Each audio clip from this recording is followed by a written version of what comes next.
इस पे आप कह रहे हैं सबका इत्तेफाक है, सबका। फिर आप तरमीम कर क्यों नहीं सके पिछले हफ्ते? इसमें जो है वो कर इसलिए नहीं सके कि मौलाना फजल रहमान या जेजू आई के बगैर हमारे पास नंबर पूरा नहीं था। इसमें मुझे तो कोई शक नहीं है, और बिल्कुल बाई ऑल कैलकुलेशंस हमारे पास नंबर पूरा नहीं था। अस्सलाम वालेकुम नाज़रीन काम, मैं इस्लीम ईवान हूँ और हाज़िर हूँ एक नई वीडियो लेके आपके सामने। नाज़रीन काम, आइनी तरमीम के हवाले से हुकूमती जो दावे थे कि हमारे नंबर्स पूरे हैं, हम ये तरमीम कामयाब करवा लेंगे, वो करवा लेंगे। आजकल जो है वो बिलावल भुट्टो साहब जो है वो भी अपनी वज़ारत उज़्मा की सीवी देने के लिए इसी तरमीम को कामयाब करवाने के दावे करते हुए नजर आते हैं आपको। बड़े बबांग दल दोल दावे और बड़े हाथ हिला हिलाकर जनरलों को खुश करने के चक्कर में ये तरमीम लाई जा रही है। तो नाज़रीन का इस तरमीम को जो गवर्नमेंट है शहबाज शरीफ वाली, वो कामयाब क्यों नहीं करवा सकी, और झूठे और खाली खोली ये जो दावे करते रहे हैं, इनकी क्या हकीकत थी? राना सनाउल्लाह साहब ने जो है वो अबसार आलम के प्रोग्राम में तमाम हकीकत वाज़ेह करके दिखा दी, और राना साहब ने ये एतराफ़ कर लिया कि इनके पास न पहले अददी अक्सरियत थी और न अब है। आप वीडियो देखिए, फिर इसके ऊपर बात करते हैं। अभी फिर बात टाइमिंग पे हो रही है। लोग वही जो अभी आपने बात किया 63A के बारे में बात की, तो लोग कह रहे हैं कि इस वक्त आप तरमीम इसलिए कर रहे हैं कि आप किसी को रखना चाहते हैं, किसी को निकालना चाहते हैं। चलो ना रखें उसको। अच्छा, आप इस पे ओपन है? क्या जो अमेंडमेंट होगी उसमें ये लिखा जाएगा कि फलां को रखना है? उसमें ये लिखा जाएगा कि कॉन्स्टिट्यूशन, अब दो चीज़ें, एक कॉन्स्टिट्यूशनल कोर्ट और दूसरा आला अदलिया में इंडक्शन या एलिवेशन का जो प्रोसीजर है। इसके ऊपर आप मुझे बताएं कि कब नई बात हुई, हाई कोर्ट कौन इसके ऊपर मुतफिक नहीं है? तमाम बाज़ इसके ऊपर मुतफिक हैं कि आला अदलिया में एलिवेशन और इंडक्शन का जो प्रोसीजर है थ्रू जुडिशल कमीशन वो एक तरफा है, उसको बैलेंस होना चाहिए। हर कोई इसके ऊपर जो है वो सहमत है। कौन है जो ये नहीं कहता कि जी अदलिया जो है वो साल में तकरीबन 7 महीने जो है वो छुट्टियों पे रहती है? और अब कल की खबर ये भी आई है कि एक साहब हैं वो 11 बजे के बाद काम ही नहीं करते। यानी ये कोई तरीका है? तो आप उनको प्रमोट ना करते हैं? नहीं तो चले, अगर प्रमोट हो गए हैं, आपने हाई कोर्ट से उनको नीचे से उठा के ऊपर लेके आए, चले सिफारिश होने की नहीं वजह तो से। अगर हम आइन में ये अमेंडमेंट करनी चाहते हैं कि जो आला अदलिया के मुअज़्ज़ज़ जज साहबान हैं उनकी कारकर्दगी के से मुतल्लक भी कोई उनको पूछे, तो हम ये तो नहीं कह रहे कि जी कैबिनेट पूछेगी, हुकूमत पूछेगी। हम ये कह रहे हैं वो जुडिशल कमीशन जिसमें वो खुद बैठे हैं, देखिए जो कांग्रेस वो पूछे अमेरिका की, तो उसकी भी मुखालफत हो रही कि जी क्यों पूछे? सिर्फ जुडिशल कमीशन क्यों, पार्लियामेंट क्यों नहीं? अमेरिका में होता है ना, चले जज लगना होता है तो चले हम के सामने, कमेटी के सामने पेश वैसे होना तो ये चाहिए, लेकिन हम कहते हैं कि चले आप पार्लियामेंट को जो है वो ये इख्तियार ना दें। जुडिशल कमीशन, जुडिशल कमीशन और जुडिशल काउंसिल जो जजेस को का मुआवजा कर सकती है, जो जजेस को जो है वो इंडक्ट कर सकती है, प्रमोट कर सकती है, उसको भी आप ये इख्तियार देने को तैयार नहीं है। उसके पास तो है ऑलरेडी इख्तियार। नहीं है? कैसे नहीं है? किसी जज को कोई पूछ ही नहीं सकता काम की। अच्छा, आप ये कह रहे हैं काम की? जी बिल्कुल, वो भी तो होना चाहिए। वैल्यूएशन की एक जज है वो जो है वो महीने में 100 केसेस का फैसला करता है, दूसरा जो है वो 5 का भी नहीं करता। देखिए, अपने अपने काम करने का तरीका होता है हर एक का। तो ये कौन सा तरीका है? तब क्यों नहीं पता होता जुडिशल कमीशन को जब उन्हें हाई कोर्ट से ऊपर लेके आते हैं? जब उस लेवल पे नहीं देखना चाहिए, या जब हाई कोर्ट में आप इंडक्ट करने जा रहे हैं? नहीं, हो सकता है उस वक्त वो और तरह के हों, उस वक्त काम कर रहे हों। ये मामला भी तो फिर वक्त के साथ साथ तब्दील होते हैं। अच्छा, अब आप देखें, ये एक तो ये हो गया, ठीक है। दूसरा कॉन्स्टिट्यूशनल कोर्ट हो गया। आप मुझे बताएं कि इसके ऊपर जब पूरी कौम में कंसेंसस है, लीगल जो फर्टर्निटी है, बरादरी, उनमें कंसेंसस है, तो इसमें वक्त की कौन सी बात है कि 4 महीने बाद भी अगर ये बात सही है तो आज भी होनी चाहिए, अगर नहीं सही तो 4 महीने बाद भी नहीं होनी चाहिए। बेसिकली जो आईनी तरमीम, एक उसमें आईनी अदालत का क़याम है और दूसरा ये है कि जजेस की एलिवेशन या अपॉइंटमेंट कैसे होगी। दो चीज़ें, इस पे आप कह रहे हैं सबका इत्तेफाक है, सबका। फिर आप तरमीम कर क्यों नहीं सके पिछले हफ्ते? इसमें जो है वो कर इसलिए नहीं सके कि मौलाना फजल रहमान या जेजू आई के बगैर हमारे पास नंबर पूरा नहीं था।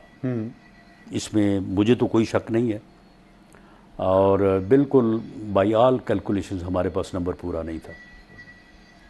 इसमें जो हमारी नेगोशिएशन टीम थी, उस टीम को वो मसवदा जो कि जिसमें ये तमाम तरामीम डिटेल के साथ मौजूद थी। अब देखें ना, हम ये दो चीज़ों के ऊपर इत्तेफाक है, लेकिन अब जब आप जुज़वियात में जाएंगे तो कई जुज़वियात ऐसी होंगी कि जिसके ऊपर आपकी राय और हो सकती है, मेरी और हो सकती है। तो चाहिए तो ये था कि ये सारी चीज़ें जो है वो डिस्कस होने के बाद जो है वो फाइनल हो जाती, लॉक हो जाती, और उसके बाद जो है वो असम्बली का इजलास बुलाया जाता। लेकिन अगर मैं आपसे कहूँ कि जी ये 2-3 चीज़ें हैं और ये कौमी मफाद है और ये बहुत बेहतर है, तो इसके ऊपर अमेंडमेंट्स होनी चाहिए, तो आप कहें जी ठीक है, बिल्कुल होनी चाहिए, कौमी मफाद में क्यों नहीं होनी चाहिए। और उसके बाद जो है वो डिटेल जो है वो आपके साथ डिस्कस ही ना हो, तो आपके पास ये हक रहेगा कि जब मैं डिटेल आपके सामने रखूं तो आप मेरे साथ उसके ऊपर इख्तलाफ कर सकें। यही हुआ कि जब मौलाना के सामने वो मसवदा रखा गया अजलास के बुलाए जाने के 1 दिन या 2 दिन पहले, तो उसमें फिर मौलाना ने जो सवाल उठाए उसके ऊपर फिर बहस होने लगी कि ये कर दें, ये ऐड कर दें, ये माइनस कर दें, करते करते वो सुबह 10 बजे से फिर 3 बजे हुआ, 3 बजे से फिर 7 बजे हुआ, 7 बजे से रात 10 बजे हुआ, और फिर ये समझा गया कि जी इसमें ज़रा थोड़ा बैलेंस के साथ, आराम के साथ, तसल्ली के साथ मुशावरत होनी चाहिए, और फिर उसके बाद जो है ना इसको दोबारा लाया जाए। मौलाना की जो ऑब्जेक्शंस थी वो वैलिड थी? मैं इसको इस तरह से लूँगा कि वैलिड होने या ना होने का तो मैं तब कह सकूँ अगर मैं उस मीटिंग में मौजूद होता, लेकिन पता तो चल गया होगा आपको। हाँ, लेकिन मौलाना को उन एतराज़ात करने का हक हासिल था, क्योंकि जब आपने हक मसवदा तो हासिल था, जब उन्नके साथ आपने पहले डिस्कस नहीं किया तो उन्हें फिर क्यों हक नहीं तो डिस्कस हासिल। किया? मतलब मौलाना साहब ने खुद बताया, अभी कुछ दिन पहले वो मिले हैं लोगों से, उन्होंने कहा कि आसिफ अली जरदारी साहब आए, प्राइम मिनिस्टर शहबाज शरीफ आए, सदर और वज़ीर आज़म दोनों गए, किसी ने बात की तफसील में, उन्होंने सिर्फ ये कहा कि आप हमारा साथ दें, कोई डिटेल नहीं। इतनी देर मुसवदा किधर गायब रहा? देखिए, बात ये है कि जिस दिन प्राइम मिनिस्टर साहब गए हैं, प्रेसिडेंट साहब गए हैं, मैं अपने तौर पे एक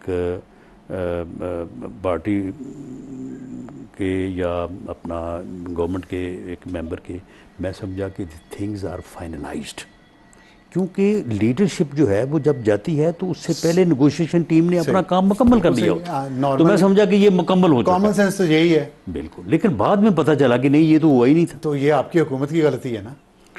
मेरा ख्याल है कि इसमें जो है वो जो लोग नेगोशिएशन कर रहे थे उन्होंने शायद ये समझा कि मौलाना को जैसे कहेंगे मौलाना जो है वो कर लेंगे। क्यों इतना ईजी लिया मौलाना को? अब आप समझते हैं कि आप मौलाना मान जाएंगे? आज ही अब्दुल गफूर हैदी साहब का बयान, उन्होंने कहा कि हुकूमत ने राब्ता नहीं किया उसके बाद किसी मसवदे पे, किसी शिक पे हमसे बात नहीं नहीं, उसमें ये है कि ये दो चीज़ें जो हैं, इन दोनों चीज़ों पे मौलाना बड़े क्लियर हैं, आईनी अदालत पे और जजों की एलिवेशन पे। ठीक है, और लेकिन और भी बहुत कुछ है ना, मिलिट्री कोर्ट्स का भी है उसमें। चले मिलिट्री कोर्ट देखें, अब आपको ज़रूरी नहीं है कि सभी के ऊपर जब कंसेंसस होना होता है तो ऐसे ही होता है ना। नहीं तो फिर कि मैं आपके पास 10 कंसेंसस हो गया, मैं आपके पास 10 चीज़ें लेके जाता हूँ, 4 पे या 5 पे कंसेंसस हो जाता है, तो फिर कंसेंसस तो उसी का है ना। तो 4 कि आप जिन चीज़ों को आप कहें वो उनको मैं 10 में से अगर 4 चीज़ पे मौलाना मानते हैं तो बाकी 6 जो हैं वो आप छोड़ देंगे? मेरा ख्याल छोड़नी चाहिए। और अगर नेगोशिएशन फिर और क्या होती है? ठीक है, और अगर पीटीआई कुछ पे ना मानी तो? मेरा ख्याल है कि अखलाकी तौर पे भी और अदरवाइज़ भी, क्योंकि मौलाना के साथ वी आर इन नेगोशिएशन, मौलाना हमारे साथ थे, मौलाना हमारे साथ नेगोशिएशन कर रहे थे, नेगोशिएशन करते करते ये तय हुआ कि जी थोड़ा सा वक्त ले लिया जाए। अब हमें नंबर पूरा करने के लिए भी और अदरवाइज़ भी मौलाना को ऑन बोर्ड रखना चाहिए। अच्छा, ये जो नंबर उन्हें छोड़ के अगर हम नंबर पूरा करते हैं तो मेरा ख्याल है कि ये मुनासिब नहीं होगा। मुझे बाकी उसके अलावा पीटीआई वाले आ जाते हैं, 100 बिस्मिल्लाह आ जाएं, और कोई आता है वो भी आ जाए। एक चीज़ से बता दें, आपने कहा कि मौलाना के बगैर नंबर पूरा करना मुनासिब नहीं है, क्या ये मुमकिन है मौलाना के बगैर नंबर पूरा करना? मेरा ख्याल है कि ये हो सकता है। कैसे? मेंबर्स ने वोट देना है। नहीं, मैं देखिए आपसे ये वोट तो मेंबर्स ने देना है। तो मेंबर्स जो हैं आज़ाद है ना, हॉर्स ट्रेडिंग होगी, नहीं, कोई ऑप्शन नहीं। तो फिर कैसे होगा? नहीं तो एक मेंबर है, वो अगर आपको वोट देने पे रजामंद है तो क्या इसमें, क्या हाउस राइटिंग, क्या है? नहीं दे सकता ना, जो इस वक्त नहीं सुप्रीम दे कोर्ट का सकता। फैसला है। नो, सुप्रीम कोर्ट का फैसला जो है, सुप्रीम कोर्ट का काउंट नहीं होगा। नहीं, बिल्कुल नहीं। सुप्रीम कोर्ट का फैसला जो है वो इन फील्ड इम्प्लीमेंट नहीं हो सकता। कैसे? सुप्रीम कोर्ट की जजमेंट ने आइन और कानून के मुताबिक जो है वो इम्प्लीमेंट होना है, और सुप्रीम कोर्ट फैसला कर सकता है आइन और कानून के मुताबिक, वो over the constitution and law फैसला नहीं कर सकता। मेरी अर्ज सुन लें, ये जो आप बात कर रहे हैं, ये एक बार तो सुप्रीम कोर्ट का ये फैसला नाफिज हो चुका पंजाब कैसे हो असेंबली चुका के है? इलेक्शन में, पंजाब असेंबली के इलेक्शन में। अब आप ये कह रहे हैं कि अगर ये फैसला इन प्लेस रहा तो आप इसको नहीं मानेंगे और लोग वोट देंगे पार्टी नहीं, हेड की मर्जी के जब खिलाफ। नहीं, सुन लें, जब एक लेजिस्लेशन हो गई है, इलेक्शन एक्ट में अमेंडमेंट हो गई है, पार्लियामेंट ने कर दी है, और उसके होते हुए ये फैसला इम्प्लीमेंट नहीं हो सकता, इलेक्शन कमीशन जो है वो उन 39 लोगों को नोटिफाई नहीं कर सकता, तो फिर कैसे इम्प्लीमेंट तो होगा? इसका मतलब है आप और इलेक्शन कमीशन सेम पेज पे हैं। नहीं, सेम इलेक्शन कमीशन भी यही कह रहा है ना कि मैं किसका फैसला नहीं, मानूं? सेम पे नहीं, किसका फैसला? इलेक्शन कमीशन ने सुप्रीम कोर्ट से पूछा है ना। नहीं, election commission supreme court has to act in accordance with law and constitution. आप मुझे बताएं कि जो चीफ इलेक्शन कमिश्नर हैं या बाकी इदारों के जो सरबराह हैं, या प्राइम मिनिस्टर है या प्रेसिडेंट है या दूसरे हैं, उन्होंने क्या हलफ ये उठाया हुआ है कि हम सुप्रीम कोर्ट के फैसलों को इम्प्लीमेंट करेंगे और उनका तहफ़्फ़ुज़ करेंगे, या उन्होंने हलफ ये उठाया कि हम आइन का तहफ़्फ़ुज़ करेंगे? ठीक है, अब ये आपने जो बात की है इसका फैसला भी हो ही जाएगा कि सुप्रीम कोर्ट की बात माननी चाहिए या इनकी लिखी हुई की। लेकिन ये बताइएगा जो 63A पे जो पटिशन 30 सितंबर को सुनी जा रही है सुप्रीम कोर्ट में, हाइपोथेटिकली स्पीकिंग, अगर सुप्रीम कोर्ट आइन को बहाल कर देती है जो पहले था, जो उमरता बंदयाल के फैसले से पहले था, तो उस सूरत में आपको आइनी तरमीम पास करवाने में आसानी हो जाएगी? नहीं, वो 39 लोग जो हैं वो तो आज भी वोट दे सकते हैं। नाज़रीन किराम, वीडियो आपने मुलाहिज़ा फरमाई। वीडियो में जिस तरीके से राना सनाउल्लाह ने आपके सामने एतराफ़ किया कि हमारे पास कोई ऐसी स्ट्रेंथ नहीं थी, और ख़ास तौर पे मौलाना साहब ने जब हरी झंडी इनको दिखाई तो उसके बाद इनके पास तो और अददी अक्सरियत रही नहीं। हाँ, रही सही कसर ये थी कि पीटीआई के जो आज़ाद अरकान जो रह गए हैं उनका इनको आसरा था, और अब भी उसी लाइन पे ये सोच रहे हैं। लेकिन सुप्रीम कोर्ट के जो फैसला, जो तफसीली फैसला जो आया है, उसमें उन अरकान को आज़ाद अरकान जो है वो कहने का वो मामला ही ख़त्म कर दिया है सुप्रीम कोर्ट ने। सुप्रीम कोर्ट ने ये कह दिया है कि जिन लोगों ने अपने एफिडेविट लेकर दे दिए थे इलेक्शन कमीशन में, उनको आज़ाद कहना तो बिल्कुल ही गैर कानूनी होगा। लेकिन नाज़रीन किराम, आपको पता है कि इस दौर हुकूमत में या इस मामलात जो जिस तरह चल रहे हैं, इनमें किसी चीज़ को कानूनी या गैर कानूनी कहना ये भी एक अजीब सी बात लगती है, क्योंकि माइट इज़ राइट जो बना हुआ है कि जिसके पास ताकत है वही सब कुछ करेगा, तो कोई ना कोई रीज़न निकलेगी, कोई ना कोई चीज़ें, जिस तरह कि आप ये वो जो अदालती कमीशन ये लाने के चक्कर में है, कोई और यानी एक सुप्रीम कोर्ट से ऊपर भी कोई एक अदालत बनाने के चक्कर में, वो सारे का सारा ये ड्रामा ये अपनी हुकूमत को तूल देने के लिए, और ये रियासत के साथ एक खिलवाड़ की सूरत में ये सामने आ रहा है। तो अब ये देखना ये है कि ये आइंदा क्या कामयाबियाँ इनको मिलती हैं। और बिलावल भुट्टो जरदारी जो है, जिस तरीके से शदोमत के साथ वो अभी मैदान में वो आया है, तो सुनने में ये आ रही है कि शहबाज शरीफ से लोगों के दिल भर गए हैं। अब उन्होंने प्रोग्राम ये बनाया है कि बिलावल भुट्टो जरदारी, चूँकि वो ज़रा थोड़ा ज़्यादा चीज़ों को देखता है आजकल, ज़्यादा तेज़ी दिखा रहा है, अगर ये आइनी तरमीम वो किसी तरीके से पास करवा लेता है, तो मेरा ख्याल है कि शायद आइंदा वज़ीर-ए-आज़म उसे इनाम के तौर पर वज़ारत उज़्मा की सीट उसे दे दी जाएगी। तो ये इनाम और इकराम जो है ये बढ़ते रहेंगे, पाकिस्तान बढ़ता रहेगा, और इसी तरह जो है वो हालात बिगड़ते ही चले जाएंगे। आपने देख लिया कि जिस तरीके से रावलपिंडी में जो एहतजाज हुआ, लोग जिस तरीके से बाहर निकले, न सिर्फ मुल्की मीडिया बल्कि इंटरनेशनल मीडिया ने भी उस पर काफ़ी बात की है कि मुल्की हालात जो हैं वो, अगर खुदा न खास्ता इन्होंने कोई और कोई आइन से हटकर किसी किस्म का कोई काम करने की कोशिश की तो ये मुल्क जो है वो बदअमनी की नज़र हो जाएगा। देखते हैं नाज़रीन, काम दुआ भी करते हैं कि अल्लाह करे इस मुल्क में कोई सैनिटी जो है वो प्रिवेल करे और अल्लाह करे ये मुल्क किसी ऐसे इंतशार की तरफ ना चला जाए कि जिससे वापसी जो है वो मुमकिन ना हो। बहुत शुक्रिया नाज़रीन का वीडियो देखने के लिए। उम्मीद है आपको ये वीडियो अच्छी लगी होगी। अगर अच्छी लगी है तो उसको लाइक कीजिए, मेरे चैनल को सब्सक्राइब कीजिए। मिलते हैं आपके साथ किसी और वीडियो, किसी और मौजू के साथ। तब तक के लिए इजाज़त दीजिए।